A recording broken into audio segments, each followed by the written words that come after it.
I think the reason why people think I look more comfortable playing AD is because when I joined SK as a completely new mid laner, I was kind of forced into playing one style that the team needed, and I didn't have much space to play what I wanted to and play the style I wanted to, so I was pretty much just playing the same style over and over again, and now that I'm playing AD, I can play however I want to, and I have the team to back me up. Well, the mystery solved why he played so much Ziggs 2 years ago. Welcome back to the 2016 Spring Promotion Tournament, where Gamers 2 is just one win away from a spot in the European LCS. We heard from Jesse there, of course. He's an AD carry now, and he got his hands on Kalista in the previous game. What were the adaptations coming in for SK? They did have a carry this time in the mid lane. They did, but funny enough, he said that when he was on SK, he got forced into playing one style. SK Gaming right now is forcing themselves to play the meta as well. We have the Lulu first pick again, this time for Freddy in the top lane. Didn't like it in the mid lane. Wasn't too impressed by Freddy's performance either up here, but I don't think it's about the individual play or like the composition here for SK. Like as a team, they just don't know what to do in game. I completely adore SK's composition. I think it's fantastic. It has 2 damage dealers. It has double peel in the Alistar and the Gragas. It has a Lulu to buff that all up. Fantastic if you can play that composition. However, if you look at Gamers 2, they're running like Kha'Zix jungle, you Malphite top, Malphite, you know, slowly becoming a meta top laner. What I like the most about it is they're playing to their strengths, what they're used to playing, and SmittyJ having this what they call like hardcore engage, either whether it's teleport, twisted advance on Maokai, or having Malphite just overall. It is allowing Gamers 2 to get what they want. Some of these fights, if they can't get the shockwave, you know, just by positioning and zoning, they just put it on SmittyJ's back. He goes in. If not, Kikis will deliver it with the Kha'Zix, and somehow they can get these fights. So overall, Gamers 2 playing to their strengths, SK desperately trying to play meta, and Gamers 2 reigning supreme so far. And even more impressive from the side of SmittyJ, because we know he would love to play a Riven or a Fiora and get in there. So there's an adaptation in his style. We're going to take a look at the early game, starting off with the gank that was directed versus the bottom lane where SmittyJ was waiting. Yeah, so obviously Kha'Zix in the early game, not exactly the strongest of the junglers. Also the gank is set up by SmittyJ. So forced. Freddy has so much time to flash though. It's like a max range Malphite ulti, but this is also the first time where Svensson really is in the right place in the early game. He gets the counter gang off, but it's a 1-for-1. Yeah, this is kind of contrasted to what's going to happen next in the later replays that we're going to show. Now, SK is going to make the mistake of forcing a fight on the bottom lane while their top lane is already pushing constantly. Look, the TP comes in from Malphite, and there's just no reaction. Candy Panda has to jump out to Jesse. If you make this play, you have to make sure you kill Jesse. Now, teleport comes in from Freddy, but he ends up canceling it. So overall, SK initiated play, being late with the teleport. And look at Svensson right now. He's, again, not at the right place at the right time. So basically, SK knows there's 4 guys on the bottom side of the map, on the side of Gamers 2, and yet they chase Perks, who's not even that low at this point. He's only 50%. Obviously, the rest of the team comes in, and Svensson, this is full solo queue. Chases straight into it, obviously gets hooked in. Noxek has no ulti, so he can't fight either, and it's such an easy fight to take from Gamers 2. And this just happened again and again and again. We get these really poor decisions from SK Gaming as a team. That last fight, Freddy TPing in like 5-6 seconds too late, exactly like he did in game 1 as well. I mean, it's very surprising to watch how disconnected SK Gaming is as a team. Yeah, I think you hit the nail on the head right there, saying disconnected, because they set up that play, they go all in. They could have easily sent Freddy in to teleport maybe a second before they initiate on the Kalista, and then they have to get a Candy Panda that kind of gets scared and jumps out before the Kalista drops. Maybe miscalculated a tiny shield there, but overall, disjointed SK Gaming, and it really got to their head because they literally start tilting later on, and we have a couple of clips of that too, where just Gamers 2, the fact that they can just group up so efficiently and commit for these plays overall. Look, Candy Panda right now, he goes in, but I think he ends up dropping here too, and this is after a play earlier that we saw in the top lane where Gamers 2 caught off SK Gaming, where it was the Kalista bait again. So this is twice in a row where Kalista ends up baiting in SK Gaming, and now they pay the price. They lost like 3 kills, 2 towers, and SK was, full tilt at the moment. I think SK's big problem as well in the early game is they never try and force any mistakes from the other team.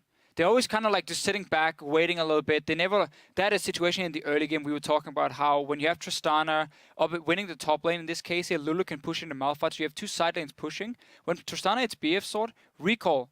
Both Lulu and Tristana push out your waves, recall and rotate around. You get the early push, you get all the pressure in the lanes. When you swap it back down to the Dragon side, of course, what ends up happening is they stay in the lanes. It goes way too long. They end up dying in the gank bottom lane, and then Malphite gets a free recall. Kalista goes bot, takes the Dragon, and SK never forces anything themselves, and then they just walk straight into the open arms of like 5 Gamers 2 members. Yeah, there's like these two sweet spots. Either Tristana bases on a BF sword, while Lulu is already walking up to like tag team and release the pressure, and then you go bot and you push the tower, or you do it on BF sword plus pickaxe.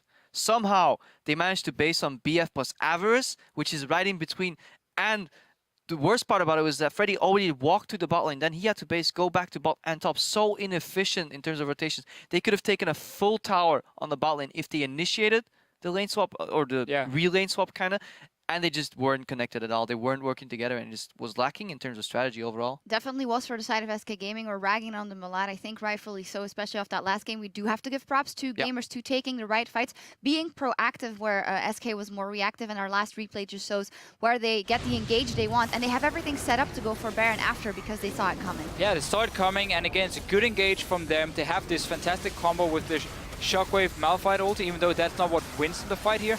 Candy Panda, though, gets caught in the middle of it, and now this Kha'Zix pick really starts shining as well, because everyone is split up. You get the isolation damage, and Hybrid on that Thresh, I like his plays. Hook onto the Grump, flash forward and land the box to get the slow in, and he's making some big plays, and that was early picked as well. I think Hybrid's is a solid, good Thresh player overall, and really like what he's bringing today, especially in the synergy with Jesse, with the knockups that he's provided from Fate's Call. So when it's Smitty J going in with a possible knockup, you have to play around Shockwave, you have to play around potential Thresh being thrown in your face. So much threat, which leads to Candy Panda kind of panicking and walking into the fight, and once he's amidst 5 people, he just immediately drops, reset, and the fight is over. And Gamers 2, they're working together as a team.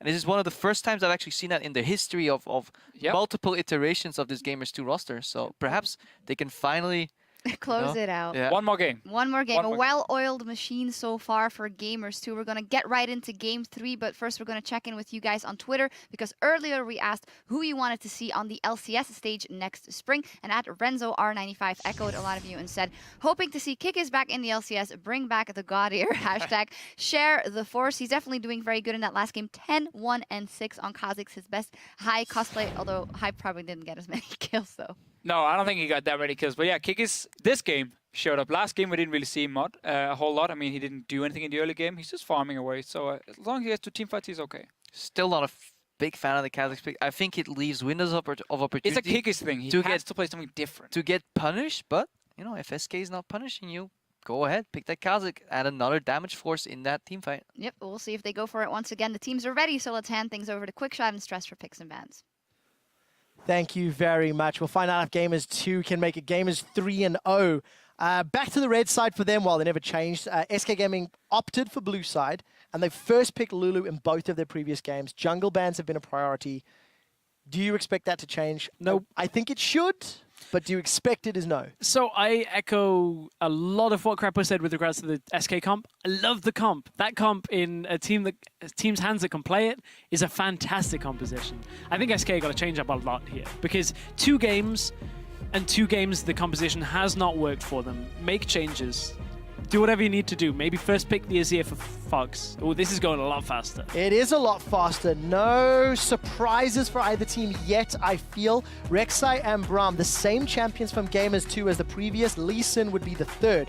Elise has gone unbanned thus far. So Elise and Lee Sin. This must be what Gamers 2 are talking about. Maybe the Gangplank as well. A lot of options available. But we do see the Azir taken away. I feel like this Lulu's not going to be first picked. We didn't see... Yeah, there we go. There's the Elise. We didn't see Sven on Elise yet because he hasn't had the opportunity to play it in the summer split since the changes were made. And, of course, Elise came back into the meta. Yeah. So now we get to see what Sven can do on a top-tier jungle pick. What will kick us up for? I would struggle to see the Kha'Zix coming out here. Probably not something that I'd want to go for, because Elise wants to dive towers, and you'll never get an isolated target like that. And with Gragas available, despite the bans, maybe Kikis falls back to the Gragas. We've not actually seen him play it in the Challenger series, but it is one of the priority meta picks. Gamers 2, it's again going to look to change things up. Of course, now because Kalista was banned, Jesse's forced to play a different champion. It will be the Sivir. Yes, it is the Sivir, but remember, this is Sivir on 5:15. Her ultimate did get a lot of the utility shredded away from it. Now, it used to be that you could kind of arrive late to a Sivir ult party and get the full movement speed buff for the rest of the duration of the time. Now that is no longer the case. You'll only get what is left of the movement speed buff. So it's a considerable nerf that really has seen very little Sivir in LPL and LCK. It does obviously primarily affect the team fights in mid to late game.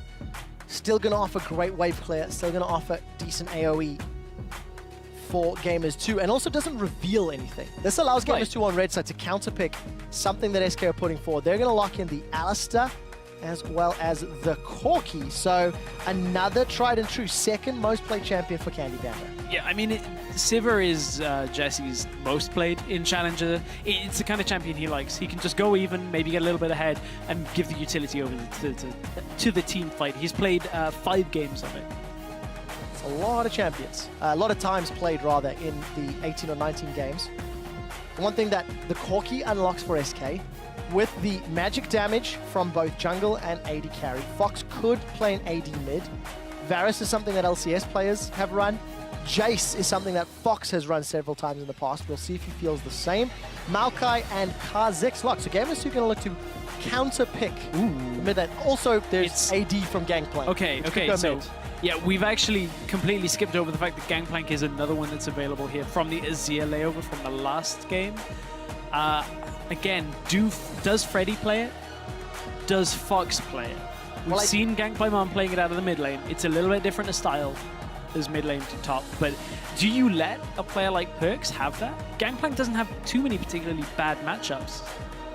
I don't know specifically mid lane every matchup, but I don't think there's many safe picks that you can blind pick with a Gangplank available on the other side. No, not the case. We have seen the likes of Riven into top lane. We have seen Yasuo mid lane, but it will most likely be a top lane Gangplank for Freddy, as Fox will be playing on Orianna. And this is Gamers 2 banking that Freddy doesn't play GP. I mean, realistically, when you look at it, it's picking the Maokai this early, it's worked for them. They say, okay, let's just hope the GP isn't going to come out.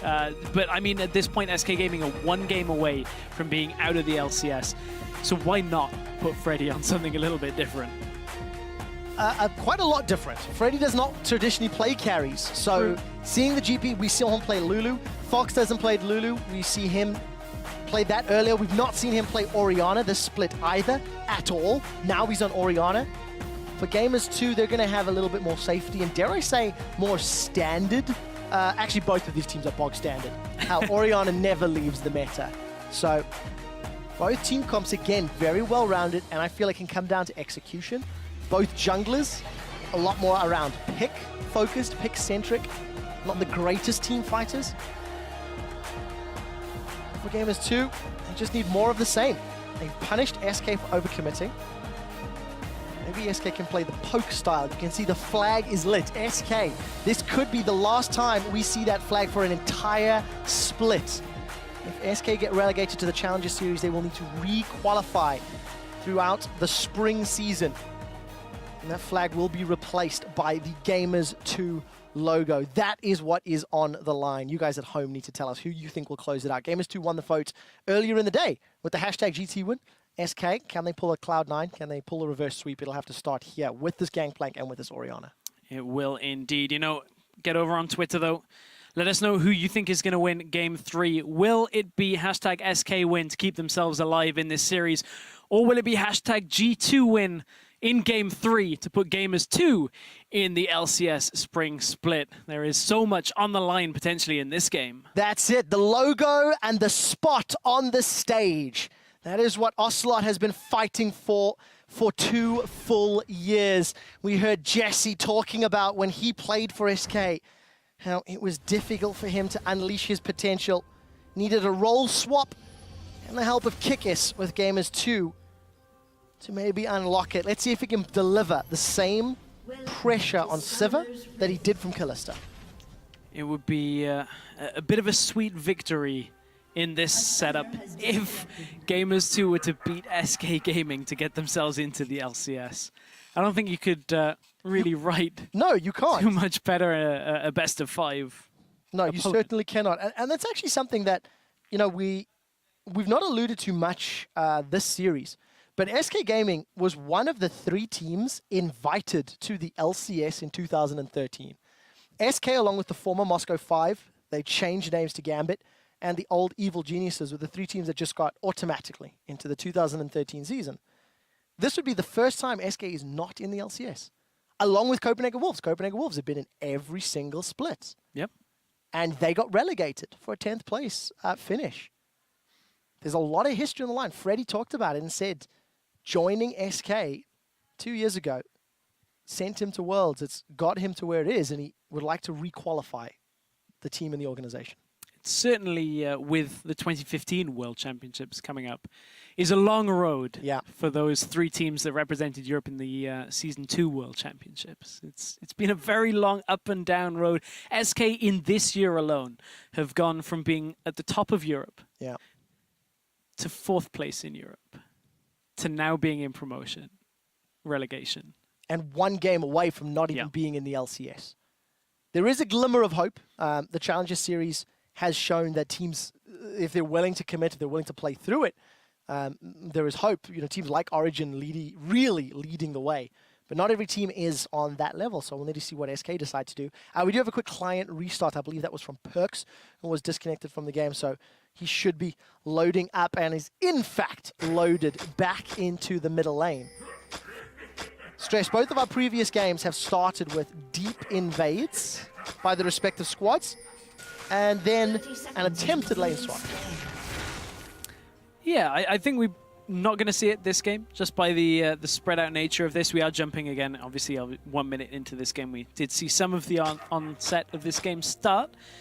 This one's going to be more defensive. If anybody's swapping, it'll be blind, but you can see by the position of the bottom lanes. Nobody's looking for that at all. As fairly standard starts. As Smitty J looking for Raptors himself. Well, my eyes are going to be squarely on Freddy this game. Barrel mechanics is the new buzzword with the onset of these powder kegs. I want to see how many camps he's going to help clear out. So it's not for himself. Perks is actually getting the Raptors. If you take a look at where Perks' position is on the map, it's 2 saplings plus the laser from Vlad is just going to take the small wraiths from this. If you were maybe duoing as a mid and jungle, top and mid setup with a Maokai in solo queue, that's a really nice way of getting your mid laner ahead in the early levels. It now means that you require far fewer creeps off this first wave. We need to see what Perks does with that early advantage. Flash cleanse into flash heal. Freddy had positioned those powder cakes to help out Svenskaren's jungle clear. Gonna get another one up. And again, Sven untouched, so Freddy will back off. He's picked up some XP, as has Kikis and Smitty J, and they will then TP to the respective lanes. And the junglers can go on their merry way. Perks did hit that early level 2. You can see he's got 8 CS to 3. And we'll take a quick look middle, because it looked like Fox has yielded some of that pressure in lane. Yeah, so I said far fewer. It's actually that you get level 2 off the 6th creep rather than the 7th in mid lane. It is, however, a bit of a difference depending on the lane matchup. So it's a nice little advantage that you can get that actually costs Maokai not much at all. Yeah, and we keep talking about the respect that pro players give their opponents when they have that early level advantage, and just that extra pressure, the aggressive zoning that you can play as well. So it has resulted into a small advantage for Perks. We'll see if it can grow. And this is now Freddy in the top lane. He was dueling with Smitty J. I want to see how the junglers get involved, because Kikis in this Kha'Zix, despite it being non-meta, non-traditional, he's performing significantly better than Svenskeren this series.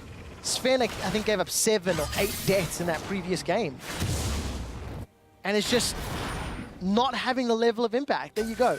0, 10, 14. As if by magic. Versus 14, 4, and 12. But Sven wants to turn those numbers around. He's come in for the first gank. Repelled forward, applies the red buff. The cleanse comes out off the cocoon connects. And Perks is forced to use one of his summoner spells. But Kikis, he's managed to find an arachnid. He's leapt forward. Taste of Fear comes out. Sven is flashed defensively. And it's in fact Sven Skeren that comes away with the more valuable summoner being used. Yeah, Kick is a little bit later to the counter gank here, but it was a good setup from Sven to begin. I like the attempted play into mid lane. They get the cleanse, but Sven on his way out obviously gets caught out by Kikis. It's a heavy advantage with the summoners, as you said, 4 gamers to that flash not being available for Sven. Now means his ability to really go aggressive is fairly reduced now. Yes, he can repel out to drop tower aggro, but there's going to be no flash cocoons or anything like that coming out from Sven in the next few minutes. And I also like the fact that Hybrid had already roamed to the mid lane.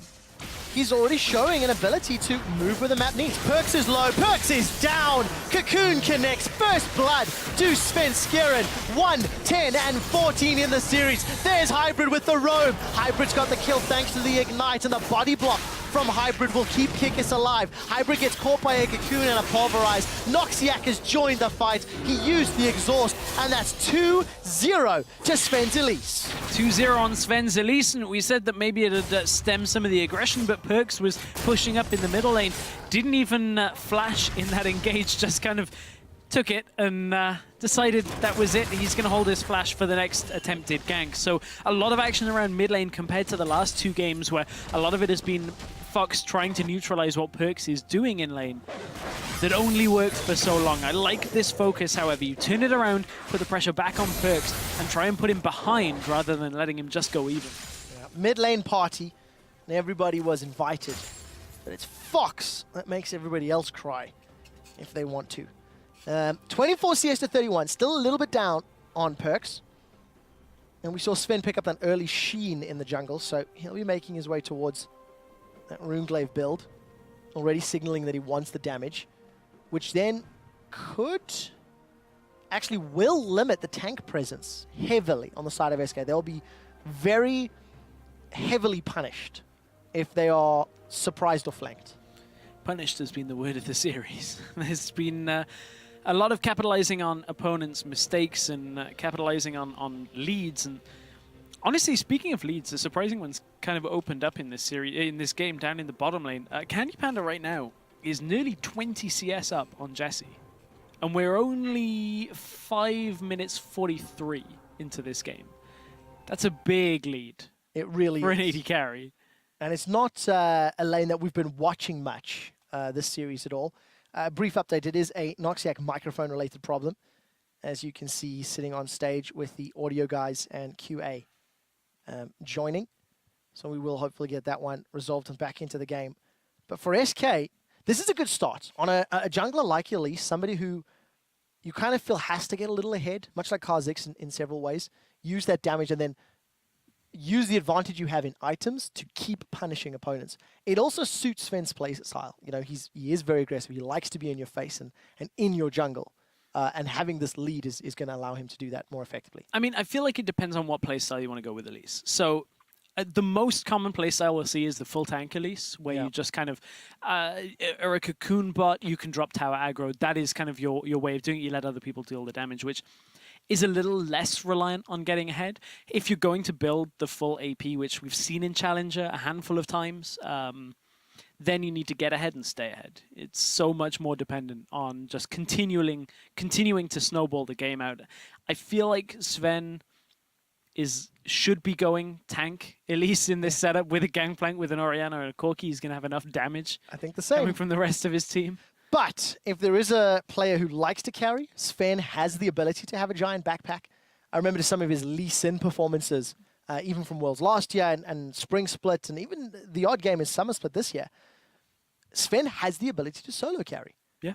With a lead, with an advantage, maybe with standard lanes, going to give him some options to move around. So we'll find out whether or not this Runeglaive comes back to punish him.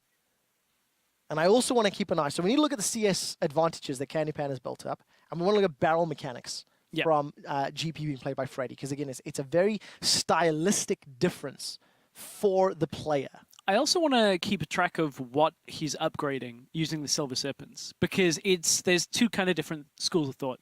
You either go Fire at Will first, which the likes of Gank by Mum will do, or you go for Death's Daughter, which is what Soaz was doing in the majority of games. Yeah. It wasn't one way or the other, and that's it. You only ever do this. It depends on whether you're building for 1 versus 1 or whether you're building for team fight. Because Fire at Will in kind of a team fight environment is going to give you more damage as long as you can hit multiple people over a little bit of time. Whereas Death's Daughter is going to give you more damage on a single target. So there's definite differences, and I wonder whether Freddy is going to look for the team fighting, because you look at the setup that they've got. They've got Poke, they've got Orianna. A lot of it is about being grouped. I just wonder, how does Freddy and the rest of SK want him to play this game?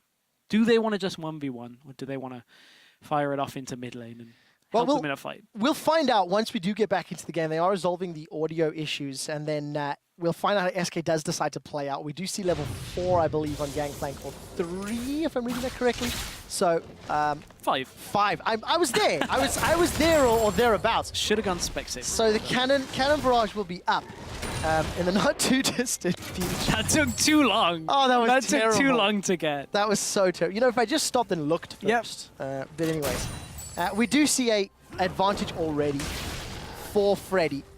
Going to start letting those powder kegs charge up. And we actually see Freddy maxing his parlay first, not powder keg, on Gangplank. Yeah, that's not all that uncommon.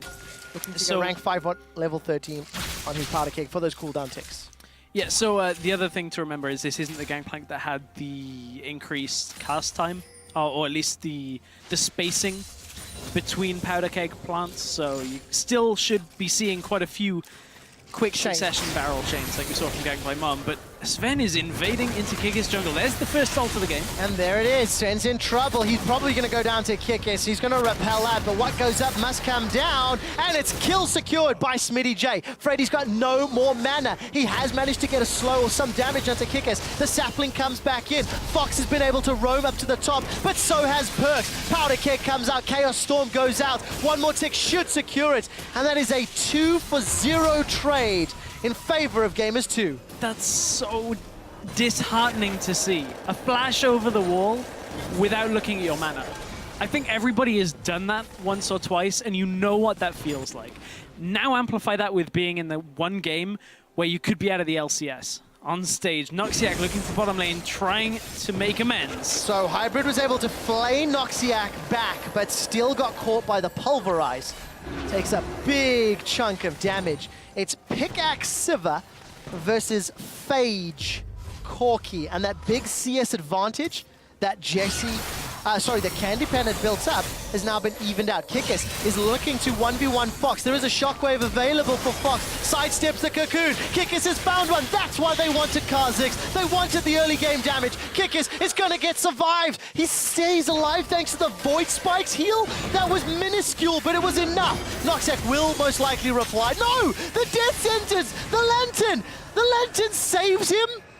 Kikis has 9 lives and uses all of them in that invade. Oh man, not only did he get the heal from the Void Spikes, he also used the smite onto the Raptors, gets the health back from having the purple upgrade for his smite as well. Kikis going by the skin of his teeth through the jungle. This Kha'Zix is working out very well for him. And from what was a good start to the game for Svenskeren, the 2-0 start, he greedily invades in the top side and now gets caught out in his own jungle after trying to help Fox. Kikis is 1v1's Fox down at this point. I mean, Sven was coming to help, but should have read that Perks was coming across. SK are falling apart at the seams right now and have been over the last 2 games. Unbelievable. If SK's mentality wasn't shaken already, it has to be now. Freddy has also been engaged upon by Smitty J twice in that top lane. With that Glacial Shroud, Smitty is just trying to keep him down. Kikis, with a Warrior Enchant already completed, toyed with the idea of the dive. They got spotted out by that roaming Ghost Wolf Spirit. Svenskeren, Cocoon, it connects, it's gonna sink in the bangs, Cannon Barrage comes out, but Kikis will be able to stealth up. He's trying to get away, did manage to use the crab, but Svenskeren will dash forward, flash forward rather.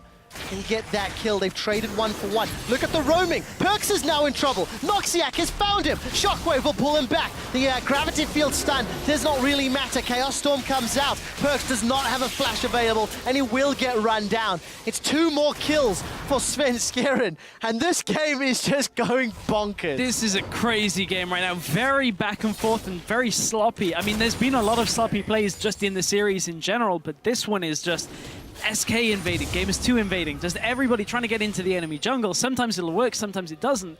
The problem is it's not clean. Remember, these 2 teams are playing for a spot in the LCS. Okay, you don't have to be a top LCS team even if you're in the LCS, but you should be striving to be making clean plays. Looking for consistency rather than just praying that something works by invading. This time it pays off for SK. They managed to get a couple of picks, but maybe the next time that happens, they don't account for a teleport and suddenly SmittyJ comes in and wrecks them. This time, however, SmittyJ couldn't get out of his lane. Gangplank was putting on a little too much pressure. Let's see if SmittyJ can find these opportunities. A couple seconds before Freddy's TP becomes available. Cannon Barrage 50% away from being available. And even as far as gold is concerned, Freddy missed that barrel combo and placed one up on the front line, but it was out of touching distance. And that meant that Smitty in the CS is going to keep pushing forward. If we look down the line, Perks is down in CS to Fox, despite the early donation of the Mini Raptors. And of course, with Hybrid roaming very early on, that's what hurt Jesse's farm. It's now been evened up, and Hybrid will say, sorry, Jesse, I'll bring some support to Kikis if you're in trouble. Looks like they want to go for the Dragon. It does look like Sven and Fox want to respond though, so this is a little risky. Yes, this is. I mean, SmittyJ, however, is recalling. I wonder whether he's going to be able to teleport in time. Doesn't channel his teleport yet. While Jesse tries to go along the side route, he peels off to the right. Teleport came in from Freddy first, and so does Smitty. He's got home guards already, and he's killed Freddy. The gangplank is down. Remember, there's no tank line. Shockwave comes out. That will get one on to Jesse. Kill credit goes over to Noxiac. Smitty is still on the front line. He will be dying. Sustains with that passive for a few seconds longer. Dragon continues to hit Gamers2 on the back line. It seems to be locked on the wall, as Gamers2 have lost 3, secured 3 of their own. Kikis and Perks are backing out of the pits. And it looks like a 3-for-3 trade in a very messy team fight. Very messy team fight. Kikis at that point does not have his leap upgrade, so couldn't look to refresh off the juicy low health targets. He's just angry people are fighting. Yep, Dragon is not a happy man at the moment. But the objective remains unsecured, not taken. And Gamers2 and SK trade kills back and forth. You've got a fed jungler from SK, 4-3-1, and you've got a fed mid laner from Gamers2. Here's that fight once more. Yeah, this is the onset of the fight. So SK collapsing from both sides. As you said, no ultimate yet on the Gangplank. Oh, no upgrade on the ultimate from Gangplank, and good chase for the start of it from Freddy, but look, he places a barrel, can't get anything further from it, teleports into this fight actually fairly low and ends up getting punished for it. And from there, SK, they know that Gamers2 don't have resets, don't have the damage to actually tidy this fight up, so Hybrid does look for the flash hook, banking on Candy Panda moving downwards. He manages to connect on the Alistar, which results in another kill, but G2, I feel like they picked up enough from that fight that they're actually not going to be too unhappy about that. Yes, SK do have the slight lead and continue to push in, but G2 are still showing they have a fair amount of damage. Yes, they really are. Obviously, that Dragon ended up outside the pit. It's not where he should have been, and he is now back where he belongs. It's something the guys off stage will be looking into. But SK, with a Trinity Force power spike on Candy Panda, they push down that bottom wave, they take Gamers2 out of tower. That's the first of the game, and it will give SK a minor gold lead at this relative early stage of the laning phase. Keep in mind also, obviously Gangplank looking for that Trinity Force as well.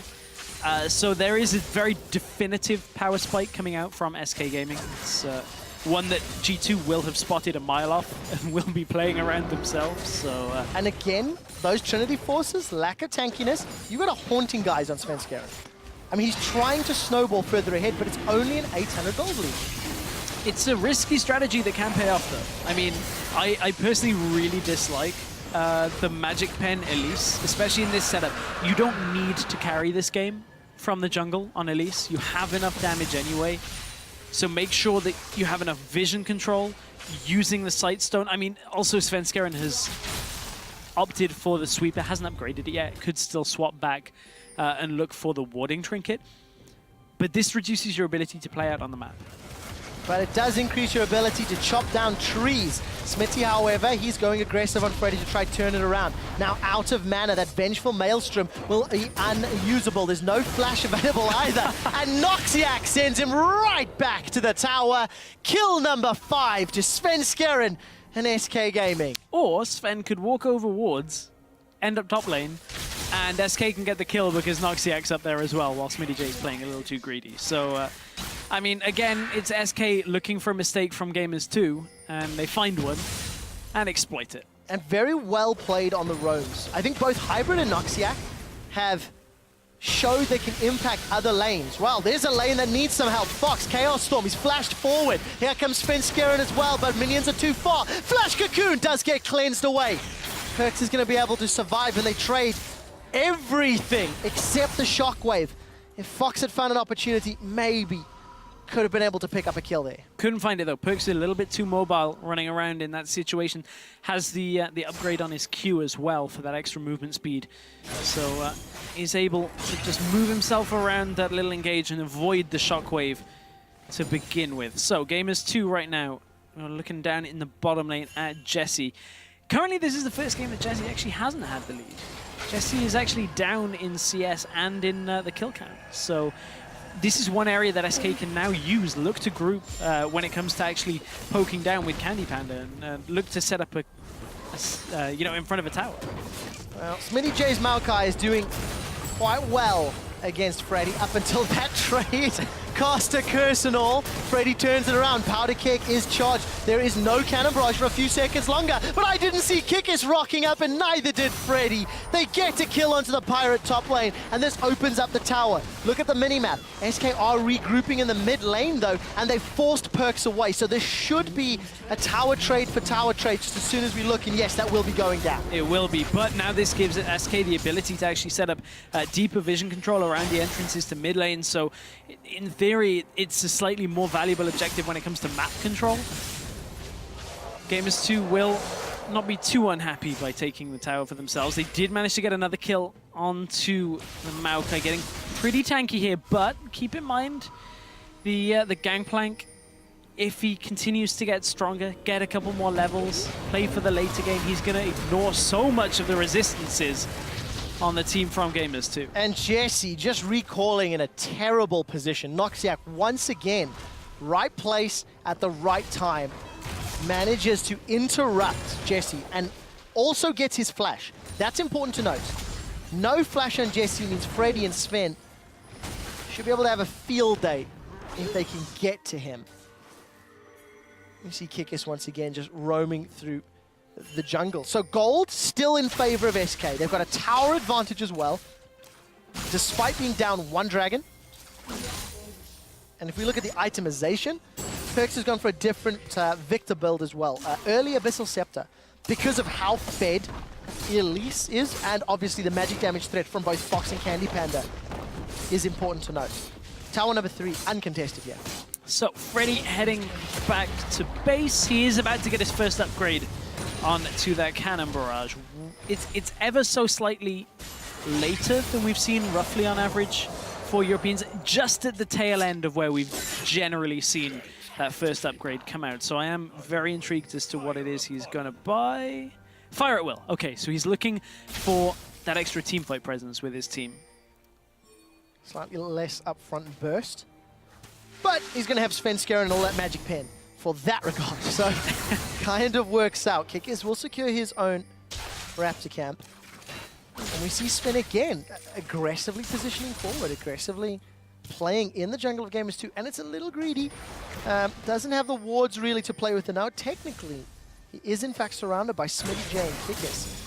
there is some support here from Perks, and Kikis, he's trying to get the Academy Award. He's baited Sven in. The Shockwave comes out, but who's baited who? The bug spray was used, and Sven killed Kikis. Now Perks is in trouble, but the rest of Gamers 2 have arrived. They've traded 1 for 2, and SK are overcommitted. Fox and knocks the Echo here. Cannon Barrage comes down with the fire at will. Smitty's peeling away. He does have a frozen heart, but the focus is hybrid. They've ended up trading 2 for 2. Junglers and mids are down. Smitty's trying to buy some time. The Candy Panda's rocked up. I think Smitty will be cut down here by Freddy. Freddy's flashed forward, gets the passive. The Arcane Smash will buy some time. Here comes Hybrid as well. The Lantern will give a brief shield, but it's not enough. Noxiac finds Hybrid, and SK Gaming refuse to give up. Despite the death sentence connect, he will be cut down by the true damage over time. And SK, they are 3,000 gold up. Finally, SK are looking a lot more comfortable in this game. They depart the Protect Candy Panda strategy, and suddenly everything seems to click for them. Speaking of Candy Panda, he actually solo killed Jesse in the bottom lane by the looks of it during that engage. So action all across the map for SK Gaming. I think we're actually going to take a look at it. Jesse, yeah, he's dead. Wow. That's a lot of damage come from Candy Panda. Has a Triforce, Sorcerer's Boots, Bilgewater Cutlass. Yeah, we are back to seeing Kikis. That's not a fight you want, Noxiac. No, unfortunately not. Noxiac going to be a little caught out here. Kikis doesn't have Flash, but the Void Spikes will pick it up. And despite getting a kill, you know, SK are in with the shot this game. They've now got a Dragon. They've got more towers, more kills, more gold. I've talked a little bit about history and how SK have been around since the first LCS. The last time they were in the promotion tournament, they went down 0-2 to the Super Hot Crew, which is SK Gaming, and then reverse swept them in 3 very convincing games. SK will be looking to do a similar thing today, but it starts by closing this game out. It starts by using the lead they have now accrued. And that's one thing that Gamers 2 cannot do at this point, is they can't sit back. As in their mentality-wise. They can't say, okay, we're 2-0 up, we've got this, let's just put it in, we're in the LCS. Because honestly, that is a slight problem that has plagued Gamers 2, not so much in this lineup, but in other lineups, is a lot of overconfidence. When it comes to their attitude towards we're the best challenger team, we've seen it happen before where everybody said that they're the best, they're the second best, but they've never got to this part before. This is the one that counts for them. Forget everything else, just close this game out and Gamers 2 can win. But they are behind. SK are looking a lot better in this game. The one thing that does play into Gamers 2 favor, they've been behind a couple times in Summit this year and actually won it. You know, that denial game we talked about earlier is a good example where Gamers 2 were down in gold and down in map play. But they managed to punish a misplay for their opponents. And SK, this time around, not making the same mistakes. Look, deep vision, grouping effectively, not overcommitting, and they're going to start sieging this top tower. Yeah, Freddy can influence this situation a lot faster than Smitty J. Smitty J has to teleport in, whereas Freddy, not only can he teleport in, he's also got the Cannon Barrage as well. So in this situation, it becomes easier for SK to make plays on the map because you can be the first one to the punch. There's no real way of G2 reacting faster. No Dragon available, and SK going the long way around Summoner's Rift, heading from top lane to the bottom lane. Because of the fact Freddy's shoving that wave up. Freddy's going to push it up. They could meet him. And if Gamers 2 don't send some wave clear, there could have been tower threat. Instead, they'll just steal that blue buff. Ooh, Perks showed in the mid lane. That was a little risky for him. There was, of course, the Talisman of Ascension on Alistair. Could have looked to get that engage. Wasn't particularly warded out from Gamers 2 side of things, but they will be given a little bit of respite here as SK will recall. Didn't find anything top side and couldn't find any objectives on the bottom side of the map either, so that means it was time to back away for them. Look at more purchases. Can see a little bit tankiness now going on to Svenskeren. Has the Giant Spell, Ruby Crystal to go alongside it, so not opting for the all-in AP Magic Pen build. Not opting for the kick-ass Warrior Enchant Black Cleaver build. So the theory behind it, I mean. All damage all day. Kick-ass 2, 2, and 8. I think you could debate that Kha'Zix pick. But it did build up somewhat of a of a lead this game and previous. And for SK, not the greatest amount of wards, despite all the time spent in their opponent's jungle. No Sightstone on Svenskeren or warding Trinket, which is something we've alluded to a few times, means not the greatest deep vision. I think the thing that actually, goes along with this Kha'Zix pick, whatever thoughts are about it, I mean, G2 have played around it. So many times you'll see just an unorthodox pick, and the team won't play around it. I actually kind of want to take people's minds back to the Spring Split playoffs, where we saw Unicorns of Love with Kikis run Shaco. Now, obviously, that's a far cry away from Kha'Zix, very different. But the way the Unicorns played around Kikis, playing a carry or a split push jungler, is very similar to how G2 have been playing around this. Is Smitty J hasn't needed to carry any game, unlike how we used to see Gamers 2 play in the regular split. There's been a big shift here. So this is how we play when Kikis is on a carry, and it's working for them. The interesting thing is, for Gamers 2, if they do lose this game, because they are down 4,000 gold, they can adjust that playstyle. And a big man who could be impactful in making them lose this game is Freddy122. Infinity Edge and Triforce completed. Gonna get that passive movement speed in killing the Powder Keg. Setting his Trial by Fire alight. That top lane in a turret once again, getting poked down and sieged down. I would still like to see more wards placed in the jungle, because SK are doing such great work at pushing G2 into the defensive, but they're not laying the foundation for future pushes. And in actual fact, Smitty's going to get an outer turret in the bottom lane, claw back some of that gold that G2 have hemorrhaged over the last 26 minutes. Big point for Freddy, as you talked about, as that tower goes down. Not only is it now the Infinity Edge as well, just finished off those cooldown boots. So that means those barrels are going to come out thick and fast, and they are going to hurt. 2 E's and a Q is going to kill a minion wave every single time Freddy sits in front of it. And that's the point at which now the Gangplank snowball really starts, is nobody can ever clear a wave in front of him fast enough. He also now will have access to his level 2 and level 3. He's actually at 420 Silver Serpents right now. Typically, nice. the timing of the third upgrade is about 32 minutes. Yeah. Give or take a little bit. Yeah, I think that's fair. And of course, the laning and the amount of CS you get and yada, yada, yada, it impacts that quite a lot. So Freddy is doing a pretty good job on this Gangplank.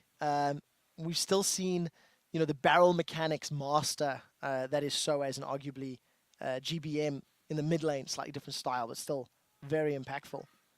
But they've not sieged with those barrels incredibly effectively. I think they've respected the engage from a Maokai and Sivir. One thing I will say is Freddy didn't look as comfortable as we've seen Soaz or GBM when it came to the early game barrels. It's difficult because it's such a long cooldown, but Freddy certainly, the positioning wasn't preempting his own cooldowns.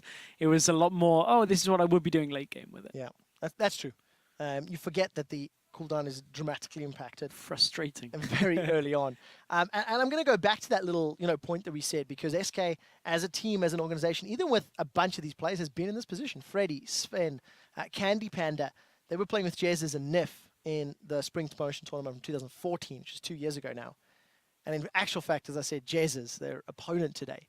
And then they pull out the reverse sweep. So for SK as a team, as players, these are guys who've been to World Championships, who have been in positions they have to re-qualify for the LCS. They've been in playoffs. Traditionally, SK has always stepped up. And this is the game where it has to start. Still 4,000 gold in the lead and still pushing G2 defensively. But to reverse sweep requires a very determined mindset. Yeah. And think back to the videos that we've seen just today from Freddy, even the interviews we had with Freddy at the end of the regular season, talking about how this season was a failure. I want to forget this season. I think we're pretty much done. It's tough. You now have to dig even deeper than you've been digging all this entire time for the next 3 games. It's not to say it's not doable, and it's a spot in the LCS. If they're not digging deep, I would be incredibly surprised. But it's going to take a lot of resolve to come through in this series. They've got the platform to do it from in this game, though. We'll find out if they can. We do obviously have a technical issue, which the guys are investigating at the moment. So apologies about the delay once again. I have been informed that it is in fact a toilet break for Svenskeren. got very excited. He needed to run to the loo. So is back in his seat, so we will be getting back into this game in a minute or two. 26 minutes in. If anybody has just joined us, it is, of course, SK Gaming fighting for their lives, fighting to redeem the summer split and the downward trend that they have been on for the last couple of weeks and months, in fact. It's disappointing because, you know, we hit right at the top of the show. SK as a team, they finished 6-12. But of those 12 losses, 5 games, they were nearly 2,000 gold up at 20 minutes on average. Some games, they included those least 8 to 10,000 gold. What a different split it could have been if some of the decision-making had been better. Just a handful, maybe 1 or 2 of those wins. But honestly, the same goes for the second LCS team that's here today in the promotion tournament. Everybody's talking about how good Gambit have looked. Gambit looked great. Gambit winning scrims. Gambit this, Gambit that. Just a couple of wins here and there. Yeah. That's all it was, a handful of games. But nevertheless, this is the hand they've been dealt. So now you've got to play with it. SK find themselves a fair margin, a good margin ahead. Now getting their second Dragon of the game as well. This should be the platform that they can use to get this to a game 4 and get just the SK machine rolling again. Oh, it certainly should be. There's still room for growth in the team composition of SK. On the side of Gamers 2, quite reliant on an unorthodox jungle pick to help them in this mid to late game. And G2 in the first 2 games weren't really deterred off their strategy. SK didn't do anything to make it difficult for G2 to go into the next picks and bans phase and say, okay, let's just do the same again.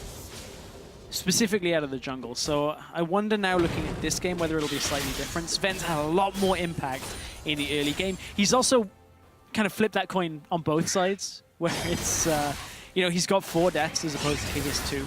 So there has been the second side to that. Yeah, that's the case. But when you go super squishy all in, yeah. That is a risk. But of course, for SK Gaming, there is no more room for error, and they are on blue side for the next 2 games. So they will have the option to first pick any champions. Gamers 2 elected red in game 4, and they picked blue in game 5. So same colors through the entire series. Just adds an extra dynamic to the play. We saw Danush and the team in the pre-game, just outside having a team chat. Whatever they talked about seems to be working.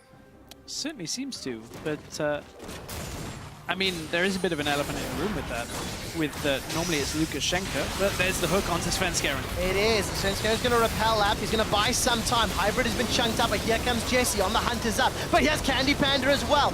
Mid laner is down for Gamers 2. Jesse aggressively flashes over the shockwave. He's going to be able to get a kill, but it's Fox that's cleaning house. Now they turn it around. Smitty J on the front line. Vengeful Maelstrom's dropping so much of the damage. Kickers leaps forward, forced to flash out. He did not want that fight. Fox is in a little bit of trouble. They've ended up trading 3 for 2. And such great play from Jesse to get away from the shockwave. Kickers still wants to go, though. He's still got leap and mana. All he's got to do is just annihilate one target, but they've both split up into the top side jungle. G2 again punished just off a hook from Hybrid. Hybrid is pretty much landing game-winning hooks in each of these games. May not be the same all the way through the laning phase. He's steadily got more comfortable on the stage, but he's making the big plays now.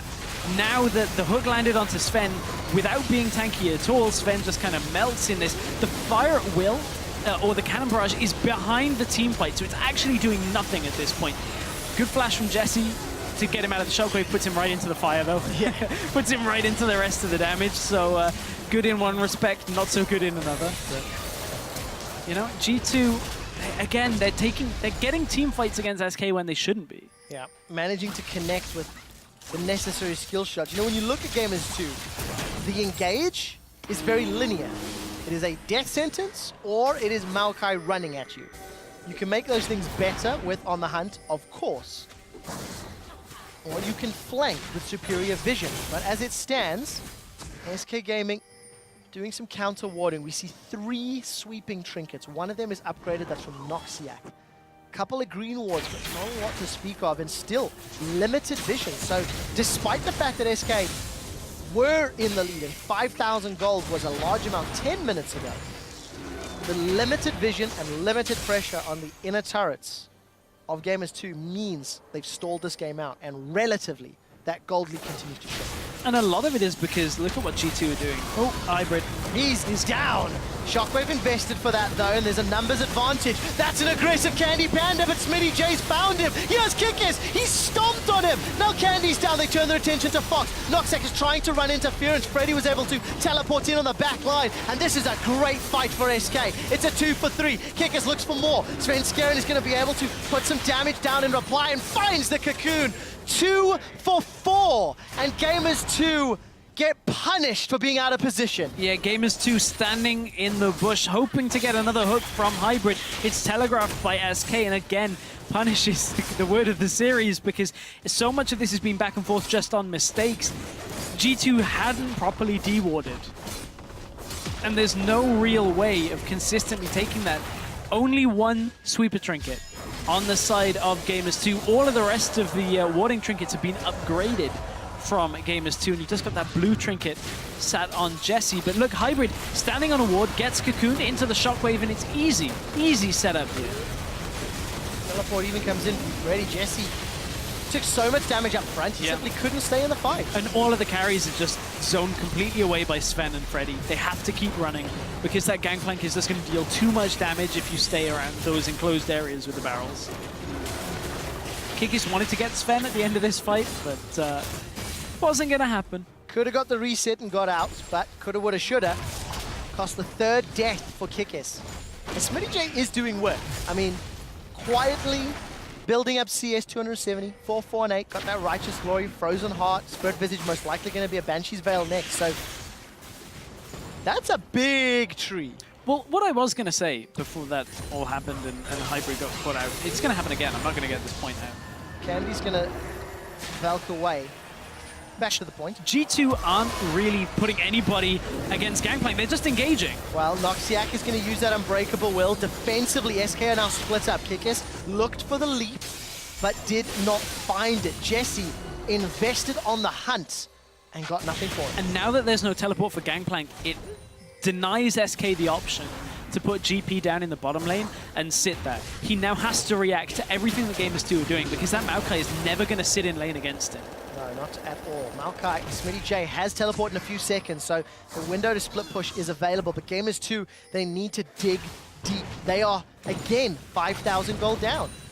We did see a Cocoon connect on Smitty J. Fox, Noxiac, and Candy will be taking this into turret shortly. And the teleport is going to be important here because if Smitty J manages to get himself back onto the fountain, get the home guard out, there are wards set out beneath him, but the rest of the team aren't in position for that. Kikis is the one that's looking to flank, but he's going to be caught out. That's a lot of SK members surrounding Kikis right now, and the rest of the team just isn't there to react. Good dodge out from the Cocoon. Did have to use his ultimate. And Talisman of Ascension there was used by Noxiac. You can see Perks. Look at that damage! Wow. Powder Kegs and Cannon Barrage forces Jesse and Perks away. Could this be Baron? Could Baron be secured by SK? Or will it hurt? Let's find out. Perks is recalling. Jesse's trying to lifesteal. He had a Bloodthirster. We are in a full engage. That Shockwave hurt Kikis and Smitty J, but it didn't kill Kikis. Smitty's engaged. Vengeful Maelstrom is up. Boomerang comes up from Jesse. Blue team, Baron secured. That's SK. Fox has got one. Freddy's got another. With Kikis and Smitty down, SK extend their gold lead, and now they can push for another Dragon or for an inhibitor turret. And this time SK get the Baron and only lose one. Games 1 and 2, they managed to trade Baron away for losing their entire team. Now they've zoned Gamers 2 out of their own base. This tower is going to die exceptionally fast once Candy Panda and Freddy turn their attention. Barrel zoning from the side, but Jesse managed to get himself in front of the base. Oh, wow! He just got shut down. The Lantern is going to pull Perks away. Chaos Storm used to try and wave clear, but look at the zoning from those Powder Kegs. Hybrid and Perks, they have in fact held onto the tower. They did lose Jesse in the process, but that is crucial for Gamers 2 to try and stall this game out. And now with the teleport nearly up from Freddy, put him down in the solo lane, get the 3rd Dragon for your team, and build yourself a situation where this game should be easy to close out for SK. This one shouldn't go away from them at this point. We've unfortunately said that before for SK, and there has been a tendency in the summer split to do it, but if ever there was a game to just hold on and close out, this is the one. This is the one for your career. Yeah. For spot in the 2016 LCS. SK down 0-2. We did see that last whisper picked up by Freddy. Big school of thoughts is not needed with those powder kegs. Well, revert back to that discussion. Here's that replay with Kickers and Smitty before by Shockwave. Yeah, so early Shockwave over the wall. Chunk Kickis down. Makes him think twice, but he knows he has to go. It's too late, though, even with all that vision.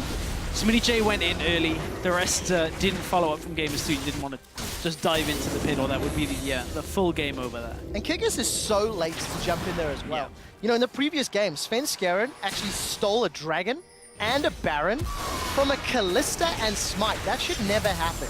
On the hunt was used, that was a giant Maokai. Death Sentence goes wide, Sven manages to dodge, and Hybrid gets away from the powder kegs. Look at the river, here comes Noxiac. He's gonna headbutt away, does not find the Pulverize. Fox does have his Shockwave available, but Gamers 2, they now have position in the middle lane. SK, let me rephrase that. SK have position on the middle lane, and Gamers 2 need to reposition. But no minions, and Kickis is cutting the minions from behind them. I mean, SK right now, they're going to tank it up, get the inhibitor for themselves. It will delay the push. G2 can't get caught here, though. They can only lay damage down from a distance. This is risky. Smitty's engaged. He's got the ultimate ready, but doesn't find a target. Look at Kickis in the mid lane. Noxiac has found Smitty J. The tank is down. Kickis gets caught by the cocoon. Sven finds the target. Lantern by Hybrid will pull Kickis away. And Gamers 2 now in a 4v5 scenario for 45 seconds. SK have cracked open the base and got supers. That's the Baron buff expired from SK, though, so they will not be able to siege up this bottom tower quite as easily. But with Smitty J dead for 33 seconds, they should be able to at least push the inner one through, should they choose to. However, there is a big stack of Gamers 2 heading towards the tower. Kickers looking for the flank. There's a pink ward that will spot him out. They don't have their tank here. I don't know how much they can get done here without a massive ultimate coming from Victor. Well, we'll find out. Chaos Storm and Death Ray. How much AoE can I put down? Kick is still hiding in the tri-push. They're waiting for Smitty J. He's coming up. There's a teleport in 3 seconds, but the tower's down. The Void Spikes comes out on the hunt as well. Kick is going to go invisible for a few seconds. He'll stay alive. There's Smitty. He needs to find a carry, but there's so many of them. Fox is the man he jumps onto. Boomerang comes out. Fox goes golden with the Hourglass. Kickers was fighting the minions. It's Fox that gets the kill after the Hourglass comes back up, and Noxiac gives his life for his mid laner. The Shockwave deletes Hybrid where he stands. I believe there's a triple kill for Fox before he's taken out. Candy's doing work, and Kickers still not involved in the fight. A 2 for 4, and the damage dealers of SK are simply too much to get through. And that's pretty much the game for SK. Gamers 2 only had one option available, and that was go for an engage with the home guard teleports. SK are too far ahead. They were far too strong in that fight, and there was just nothing Gamers 2 could do aside from try. They knew that this game was done. And that takes us likely here to a game number 4. That will be the case. Nexus turret number 1 is down. Kickers Banshee Veil is popped. There's a super minion on Nexus turret number 2. The kegs are chained together, and Kickers is burned down. Gangplank is a threat. Kickers leaps forward, but SK Gaming keep their LCS dream alive. One more game, 2-1. Gamers 2 need that to close the series. SK, they need a reverse sweep to requalify for next year. Much better game out of SK when it comes to playing around their composition, playing around the Gangplank. Candy Panda looking much more comfortable on the Corki, got himself a lead in the laning phase as well, ended up solo killing Jesse. Yes. So, I mean, if there's now a few more threats for SK that G2 have to think about. Now you have to think about banning the Gangplank because SK are blue every side. And it's adaptation from SK. They banned out the Callista, they banned out the Azir, denying that from Perks, denying that from Jesse. All of a sudden on Sivir, Jesse does not have the same impact. Again, that ultimate took a nerf. We felt it in the late game fights. But Gangplank's a consideration. Freddy performed really quite well. Chained those cakes together at the end, put enough pressure for Gamers 2 to crack. Yeah, I honestly think, though, if that is the playstyle that SK are going to go for now, I wonder if we see Smitty J change up his playstyle. We've seen Gamers 2, exactly, we've seen Gamers 2 play around their jungler. Maybe this is the one where they say, okay, they've undone our strategy a little bit here with the Gangplank. Either we ban it, or we let Smitty J loose. Well, we'll find out. Will Smitty J become unchained on Riven? Gonna head to the analyst desk to take a look how SK forced us into Game 4. Oh, well, I sure hope so, to see that Riven or that Fiora still. But different champion picks coming out of Smitty J than we're used to seeing from him. The same kind of goes for his counterpart. How much weight did that Gangplank pick in the end carry? I think teamfights in the late game was a lot better for Freddy than the early game. Very sloppy battle mechanics in the laning phase. Didn't really have much of an impact there, but late game it was fine. But really this teamfight here, or this compensation from SK, this is like watching them in the summer split. First 2 games here, they're trying to find a style. They're playing the meta, you know, trying to have these very coordinated conversations. Doesn't work. Falls apart. They don't win the early game. They don't really play well enough. Now they go back to strong lanes, you know, Corki into save a strong lane for Corki after level 6. At least early game, you know, for Svensson, he can go crazy. And suddenly they start finding a lot of kills. And it seems a lot easier for SK to play this very solo queue-ish style, where it's a lot about the individual player. I think SK overall has had decent draft. Game 1, you could argue that it was too one-dimensional, but they still had a way to play out that game for them to win. Games 2 and 3, I actually argue that they won the drafts. But Gamers 2... But they couldn't play them. Yeah, they couldn't play them. In Game 3, they actually played better in this draft.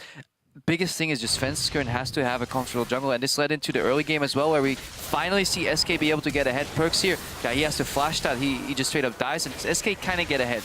This is where Gamers 2 getting very greedy, and I think they're respecting Elise in the early game, because they're staying around. They were looking for Svensson a little bit. Can we get a kill on him? Instead, he obviously just walks around, and he joins him for these very early fights, which is exactly what Elise wants to do. And this is where SK had a really big lead, but suddenly Gamers 2 actually, it became the Kiki's highlight reel. He made some sick plays. He finds here Svensson in jungle, jumps him. This is when Svensson has a big lead.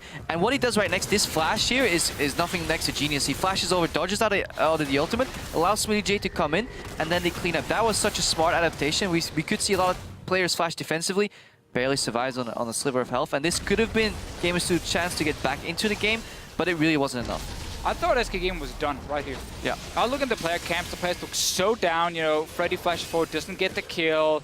It's like, Gamers 2 is going to take it out. But then we went back to the same kind of style where SK Gaming, after we obviously see Kikis have a massive outplay, another one of his showing what he can do in the context. And Calculated? That's calculated, sure. I mean, he gets the last few heals in there, and Svensson can't do a whole lot against him. But outside of these plays from Kikis, we didn't see much more from him. And then it was more the SK game. Yeah, props to Svensson to stay resilient, because he twice in a row right now, these plays were very close to each other's timeline-wise. He kept his head cool, and he found a couple extra picks, 1 or 2 kills on the side of the map, and then suddenly he also paused to go into the bathroom. Here we see obviously Gamers 2 really did talking about, 1 game away. It was 2-0, now it's 2-1. Yeah, getting Still closer. 1 game away though for them.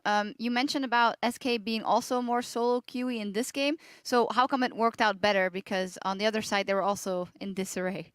I mean, first of all, the comp from Gamers 2, where they have the Sivir on 515, it's really not a very strong pick. It's very easy to lane against it. So we saw Candy Panda kill Jesse's 1v1. Jesse didn't have an impact all game long. And then also think the team fights for Gamers 2, they joined in on the crazy style. Like they were flashing forward. Yeah. Perks is like, okay, there's the Elise. I'm going to flash forward, kill her, and then die myself. Then Jesse's did the same to try and kill the Corki. And that kind of style, especially when you run 3 carries, as SK Gaming did this time, is what they want. Because then you have an extra damage shield. This is one of the fights where they're flashing forward. Perks obviously first thinking, okay, I need to kill Svensson, so he flashes in. Jesse's will dodge the shockwave, that's great. But again, he's dashing forward into Candy Panda to finish the kill. And there's still enough damage left on SK to clean up the fight. These fights were very, very close, often 3-for-3, 2-for-2. These mid-game team fights, what forced the Gamers 2 lineup to go forward was the Gangplank ulti in the back, zoning them in. And then I feel Gamers 2 made the mistake of overcommitting to a single target. Here we see Hybrid get caught, but they do trade it for Orianna ulti. Again, Gangplank ulti forces them to all go in the same direction. We have a lot of damage coming out of Kikis and Smitty J, but overall they just greed.